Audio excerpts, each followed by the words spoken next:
We are following a breaking news right now. The Dallas Stars have fired their head coach, Pete DeBoer. Let's head out live to Frisco, where the team. Well, I want to welcome everyone. Right now. Today was a tough day. I spoke with Pete this morning at 9 o'clock. Great conversation. He's very professional and he understands, and we have a very good relationship. So, but that's what makes it probably the hardest. I want to thank Pete. First of all, he's a great man. He's a great coach, and he had great success here in Dallas. And I have the utmost respect for him as a person and a coach. In the end, it's my responsibility to make a decision that's the right decision for the organization moving forward. And after a year-end review, talking to players, exit interviews, medicals, everything we go through, we got together as an organization. I got together with Pete, talked to everybody, and I just think it's just time right now to make that next step. And it's a decision we have to make.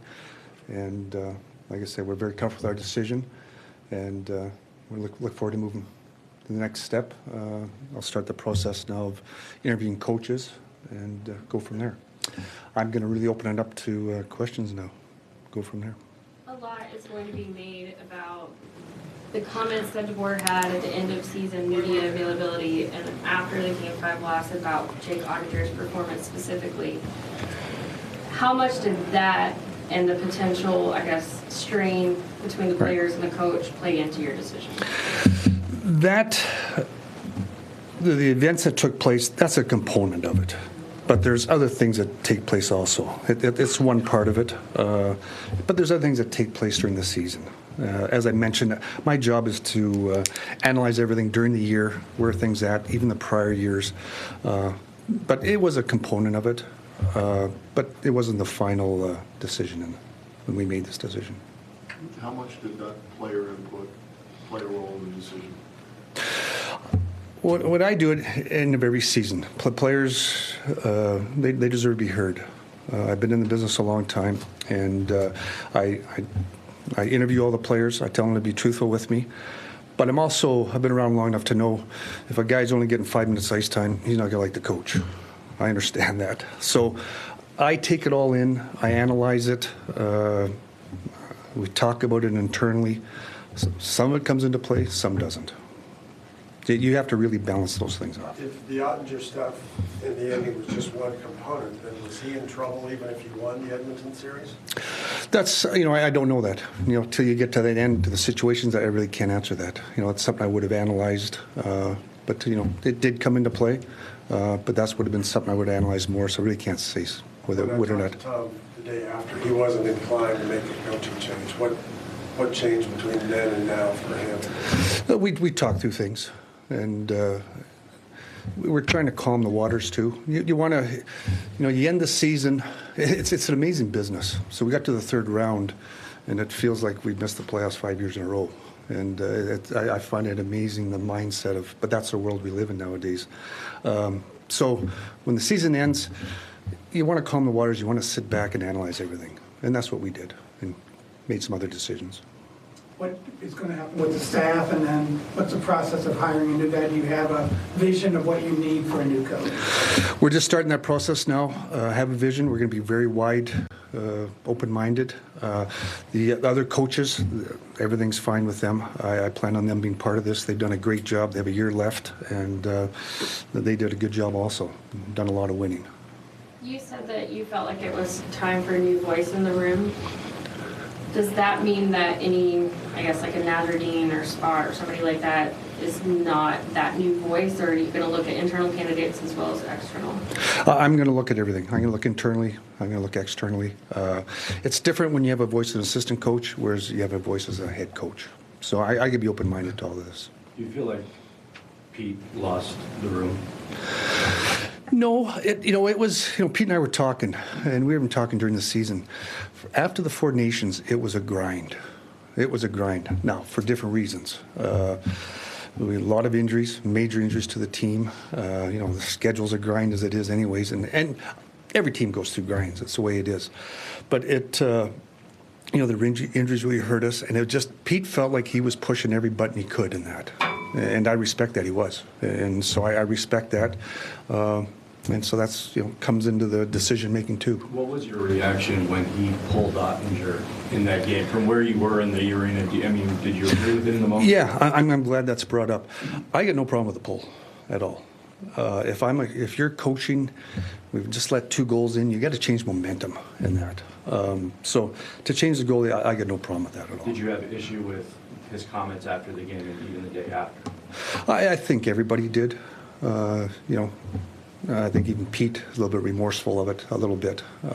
So I don't think he handled that the way he wanted to. But you got to remember, you're under duress, the pressure of everything going on in that. Did he express any of that in your talks today? Yeah, I've been talking with Pete all week, so we've had some great discussions in that. Yeah. Jim, were you surprised that when he came in this room 2 days after that loss, that he still hadn't spoken with Jake? Yeah, I'm not surprised. No, I'm down in that room in that, and there's a process that goes through that. I get back to, we played the game Thursday night. Friday, your head's spinning. You just lost it. What it takes to get into the first, second, third, fourth rounds, it's just depleting. And all of a sudden you go from Friday's nothing, and Saturday we're having exit interviews, and he comes and sits here's where I'm sitting right now, and you guys start saying to talk to Jake, and it's just like, well, no, I haven't. No, I haven't. Like, there's a lot going on in Jake's head, a lot going on in Pete's head. So kind of an unfair, I guess, judgment on that situation. Knowing his history, 6 straight playoff trips, making the conference final, and we've seen the emotion, from him of coming up short 6 times in a row. What do you evaluate that aspect of his journey and handling emotions with that? Well, I know there's a lot of coaches out in the NHL would love to have that resume. He's a great coach, and he's disappointed he hasn't made it either. But that's what keeps you going. And, he's going to move on. He's going to coach another team and probably do the same thing. He's been fired a handful of times over the past decade. Why do you think that is? It's a tough gig. Coaching's a tough job. And the athletes nowadays, the money involved, the pressure that goes into it now, it's a tough job. And it's you're dealing with 20 to 30 players in that room all the time, and these guys are thoroughbreds. They're wired. They're the best in the world, and they want their ice time. They want this. It's a tough job coaching, and I give a lot of respect to all the coaches in the NHL. It is a tough job. You talk about that resume, other coaches would kill for that resume. When you think about some of the hardest decisions you had to make, when you factor that in, how hard was this for you? This was very hard. You stand up here and you've been to the third round 3 years in a row, and to sit up here and have to make this decision. But in the end, I know what I have to do for the organization, and that's not disrespecting Pete. Pete's a great coach. He's a good man. I respect him so much. But in the end, I have to do what I think is right for the organization moving forward. Is there with a team that's been this close, is there an inclination to go lean toward a veteran coach as opposed to somebody that hasn't coached in the NHL? Yeah, we're talking about that internally, but I want to be open-minded. There's some good young coaches out there. I'm going to use an example. Jim Montgomery I brought in here and did a great job. For some other circumstances, things happened, but now you see the job he's doing, and he did in Boston and did in St. Louis. So much like the players are different from 15 years ago, I think the coaches are different from the past in that. These guys are they're career coaches, they're well-schooled, they live and diet, and, eventually there's going to be another, where's the next Pete DeBoer? Where's the next Scotty Bowman? They're out there somewhere. And so we want to be open-minded to that. Along those lines, this team, 3 straight conference finals, there's almost an expectation that's where next season starts, in the conference finals. How hard is that to do? You know what the roster is, you know what the salary cap is. No, it's a great question. It's hard. It's hard to do. But that's our goal again, get back at it. And just to back up the other question you asked about what type of coach, our assistant coaches are very experienced. We got a good staff here, very experienced. So I'm not too worried. You bring an experienced guy in, great. Being inexperienced guy, I guess inexperienced term in it, he's got great support. So just to kind of verify that. Jim, you basically have less than a month between the draft and free agency. What's the process for making alterations to your roster to improve it, but you're also trying to find out what your style of play or what your philosophy is going to be, because now you have to install a new head coach. What is that process for you?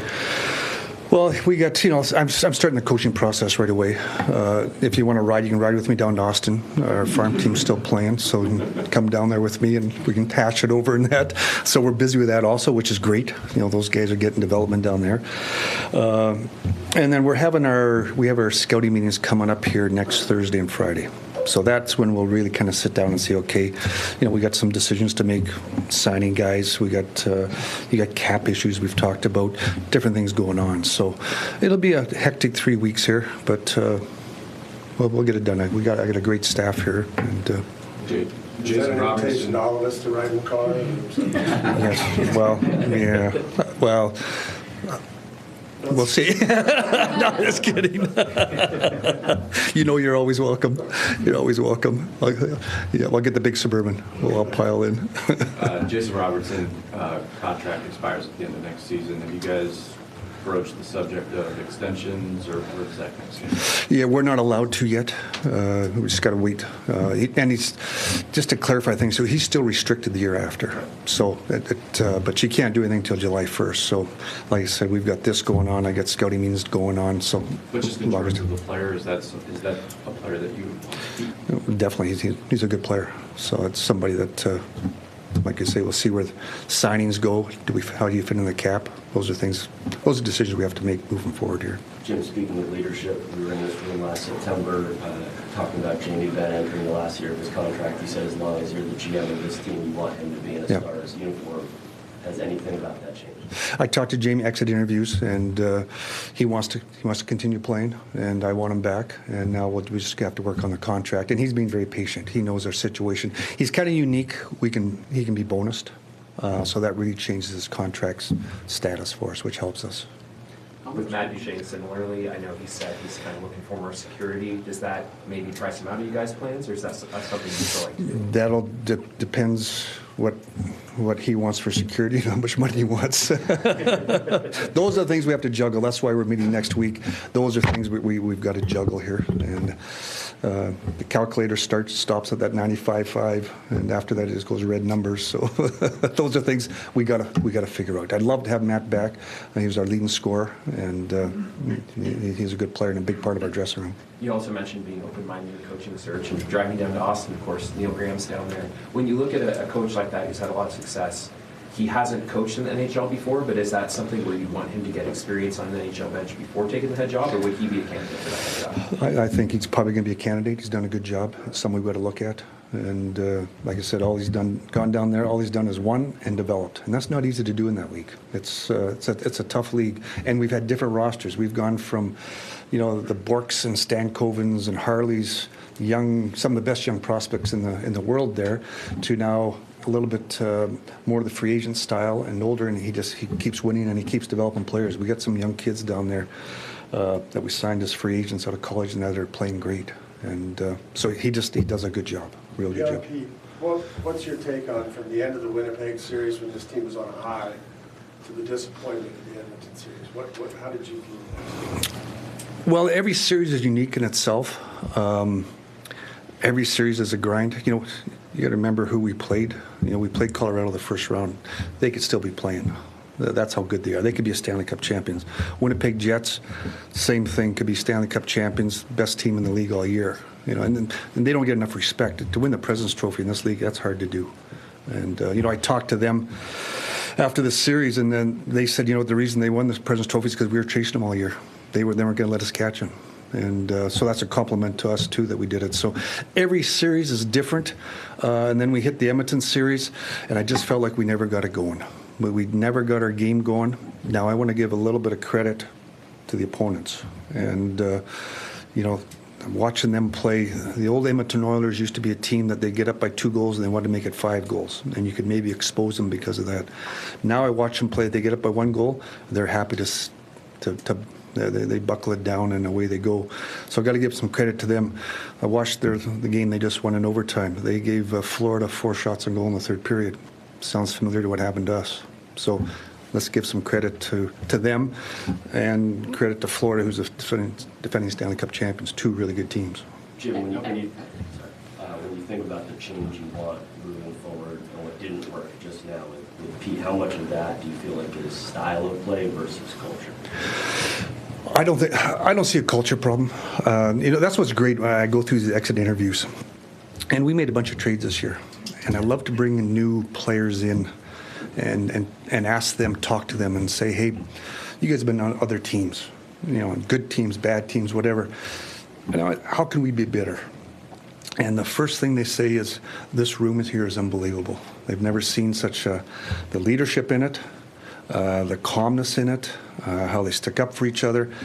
So when you hear those things, something's pretty good there, culture-wise. And you got to be careful with it, tinkering with it. So not worried about that. I think we need to be open to some different styles. We didn't score a lot of goals in the playoffs, in that last round, really the whole playoffs. Do we need to look at something different in the offensive zone?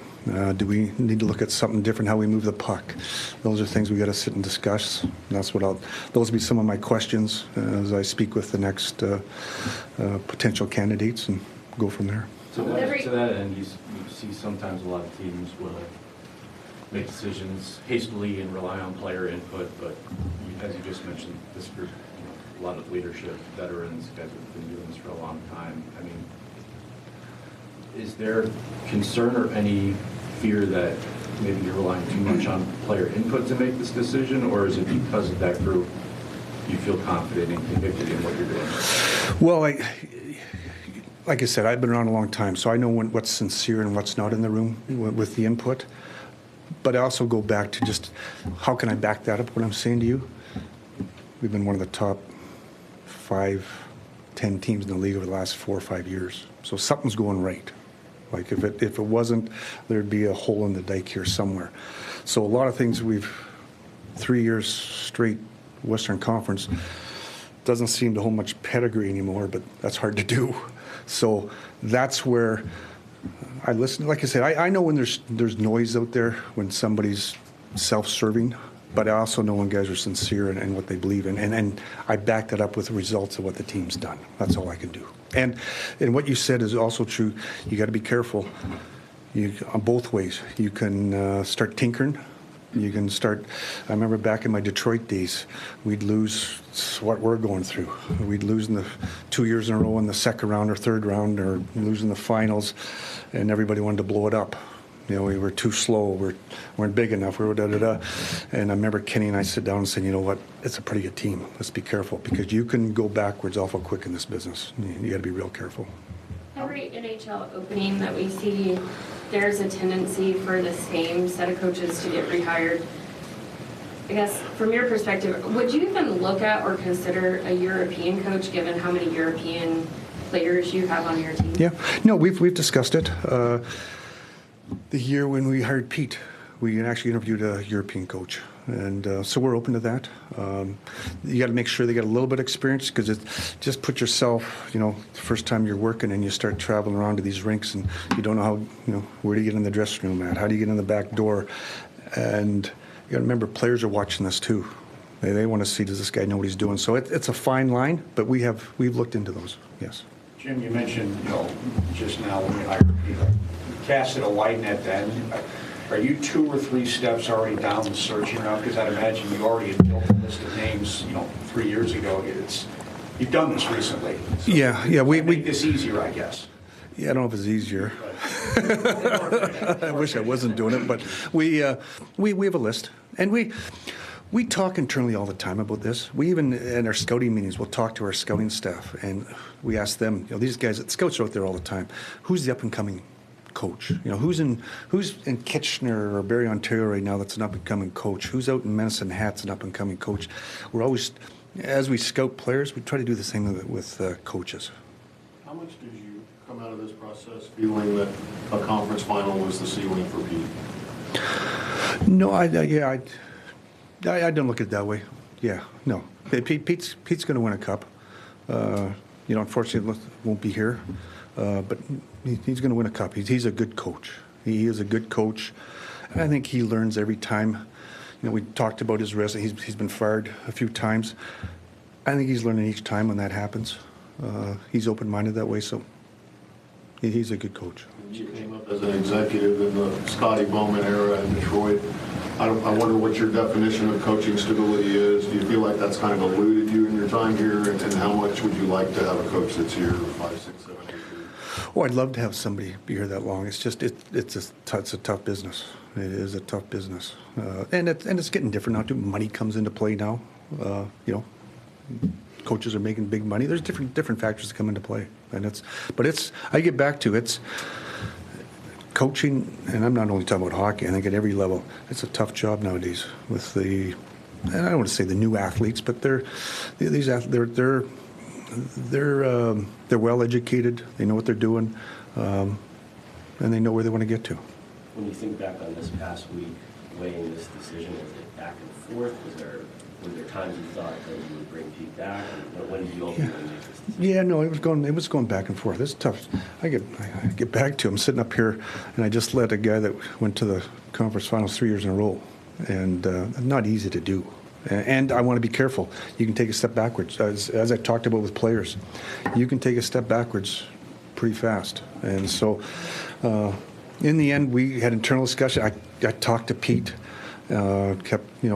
talked to all the staff and that, and in the end, we had to make a decision that we thought was best for the organization. What was Pete's reaction? Pete was very good, very professional. He was very good. He's like I said, he's a good person. Him and I had a great relationship. We still have a great relationship, and he handled it very well. You talked about maybe looking at some things and wanting to tweak them. Is one of those things the response to plays like the slashes on rope hints? Is that something that maybe you'd like to see more response to? No, I'm less worried about that. I can address that. You got to remember, we're in the Stanley Cup play. Trying to get to the Stanley Cup Finals, and there was a slash. He was penalized for it. Now it ends up breaking his foot, so it's worse than what we thought. But you got to remember, during those games, I think the game was 2-1 at the time, and you start doing something stupid. You get to the point in the playoffs, you start doing things stupid, it's going to cost you. And so it's a fine line. The players weren't happy about it. Don't worry, they'd love to go, but in the end, you got to try to win. If we got up maybe 4-0, 5-0, different story. But we never got that opportunity. Jim, on that subject, are there other injuries that maybe we don't know about that players would be dealing with during the Tyler Seguin had a shoulder injury. It was bothering him. He'll get rehabbed now. And you got to remember, Tyler, he came back from a tough injury, and it's amazing actually how he played. So he's going to have a whole summer now to do what he's got to do. Talked about Rupe's injury. That was a broken foot. It was amazing, the blood. The biggest problem with Rupe's was we couldn't get it to stop bleeding, and they had to take out vials of blood for about 2 days straight. That's why he missed the one game. Where it broke the bone, it just kept bleeding. So the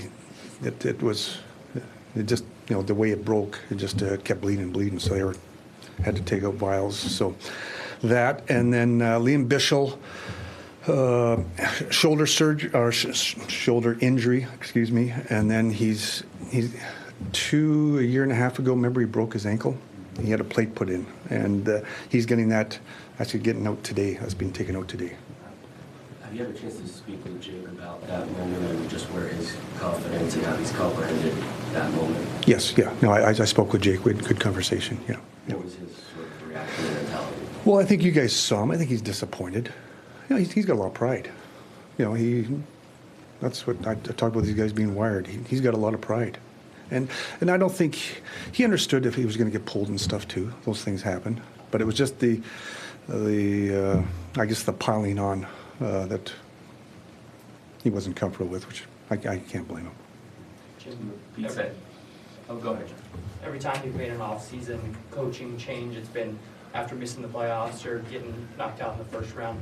Now you're making one after making 3 straight conference finals. Does this one feel significantly different than all of those? They're all different, all for different reasons. They've all got, either it was a situation where I just didn't believe in the coach anymore, situation where he wasn't the right fit for the team, or a situation where it's just timing and it just doesn't feel right and we got to move on. We have time for 3 more questions. Pete said after Game 5, he said he wasn't sure if he would call this year's team the best team of the 3 that he's coached. How did you view this team? How did you view this team over the last 3 years? Did you think this is the best team in the last 3 years? I think when you look at it skill-wise, yes, it was a good team, real good team. Now, you got to remember, Miro didn't come back until late in the second round, and Robo was really never himself until probably the last 2-3 games. So Major, those are 2 of your best players. So that hurts, and that's part of the process of winning. You got to get a little bit lucky sometimes too. And we thought we were getting lucky because we're starting to get healthy, but we didn't quite get up to speed against Edmonton. Personnel-wise, what more can this team do to kind of get over that hump? That you just keep getting at it. You know, you got to remember the age of our group. You know, the Wyatt Johnson. It's probably the first year that Wyatt went through a little bit of controversy in the playoffs. You know, he wasn't himself, but the league knows him now, and that's where he's going to take the next step. So we had different situations. We had a lot of guys that, for different reasons, didn't get their game going, and they're going to learn from that and come back at it. We'll do one final question here. I was going to say, what do you learn about Miko, and what role does he play going forward? Obviously, he's a big centerpiece of everything for the next 8 years. Well, Miko was as advertised, and maybe more. What really impressed me with Miko was his leadership. You know, overall, the Finns are a pretty quiet group when you see him around in that. He's pretty vocal. I really enjoy. He's wired. He's very disciplined. I haven't seen.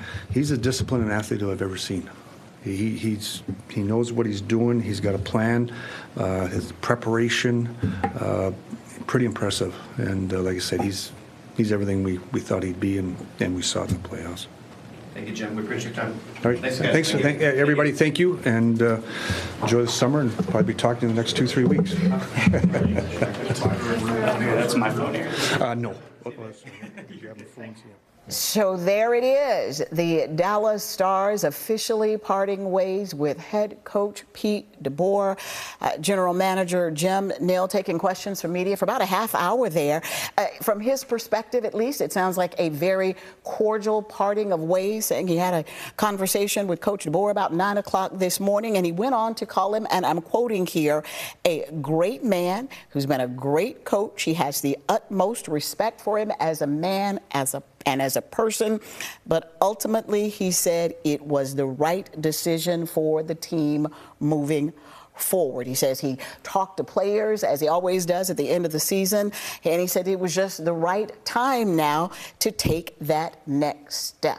So let's take a look again at the announcement they made on social media this morning after speaking with Pete DeBoer, saying, quote, after careful consideration, we believe that a new voice is needed in our locker room to push us closer to our goal of winning the Stanley Cup. We'd like to thank Pete for everything that he has helped our organization achieve over the past 3 seasons and wish him nothing but the best moving forward. And to that point, it was important to point out that at one point in the conversation here in the briefing with the media, Jim Nill, the general manager, saying, quote, Pete's gonna win a cup. Unfortunately, it won't be here.